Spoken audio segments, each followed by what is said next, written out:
Moon का उत्तरी गोलार्ध। मून हमारे आकाशगंगा का सबसे प्रमुख उपग्रह है और यह धरती के निकटतम आकाशीय पड़ाव पर स्थित है।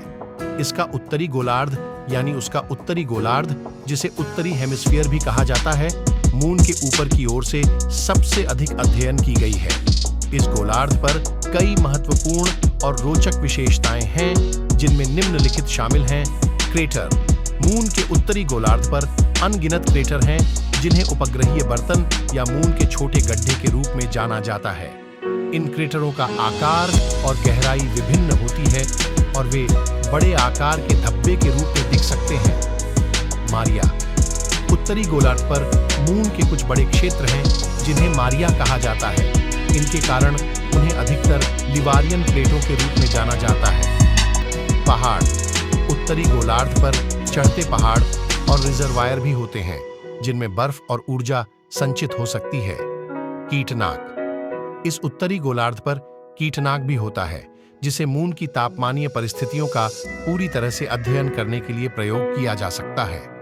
मून के उत्तरी गोलार्ध का अध्ययन हमारे सूरज सिस्टम के उपग्रहों के रूप, मून की इतिहास और ब्रह्मांड की उत्तरी गोलार्ध के बारे में हमें अधिक जानकारी प्रदान करता है। इसके अलावा यह भौतिकीय और ग्रहण विज्ञान के क्षेत्र में भी महत्वपूर्ण जानकारी प्रदान करता है, जिससे हम अधिक गहरे रूप से ब्रह्मांड की समझ कर सकते हैं। नासा की पहली मून लैंडिंग उत्तरी गोलार्ध पर 1959 में हुई थी और इसे अपोलो 11 मिशन के तहत था। इस मिशन के 3 यात्री थे, नील आर्मस्ट्रांग, बज ऑल्ड्रिन और माइकल कॉलिंस। 20 जुलाई 1959 को अपोलो 11 मिशन के अनुक्रमणिका चांद के तट पर उतरा, जब नील आर्मस्ट्रांग और बज ऑल्ड्रिन अपनी अलग-अलग उड़ानी वाहन मून के सतह पर लैंडिंग की। उन्होंने कितने ही रखी चीजें जैसे कि सैंपल्स, फोटोग्राफ्स और वीडियो डेटा को एकत्र किया और धरातल पर नील आर्मस्ट्रांग ने इतिहास में अपने प्रसिद्ध वचन कहे, एक छोटा कदम एक मनुष्य के लिए, एक महाकदम मानवता के लिए। मिशन का मुख्य उद्देश्य था मून पर आदमी की पहली लैंडिंग करना, मून की सतह पर वैज्ञानिक अनुसंधान करना और सूर्य से आगे के यात्राओं के लिए तैयारी करना। इस मिशन ने विज्ञान और गणराज्य की दृष्टि से एक महत्वपूर्ण कदम बढ़ाया और इतिहास में एक अद्वितीय यात्रा के रूप में याद की जाती है। नासा की इस महत्वपूर्ण खोज के अंतर्गत 1960 के दशक में चंद्रमा के उत्तरी गोलार्ध की खोज के लिए अपने अंतरिक्ष मिशनों का आयोजन किया गया। 1969 में अपोलो 11 इंचेस मिशन के द्वारा नासा ने चंद्रमा की सतह पर अपने अद्वितीय पदाकारी नील आर्मस्ट्रांग और बज ऑल्ड्रिन को भेजा और उन्होंने चंद्रमा की उत्तरी गोलार्ध पर हिस्सा लिया।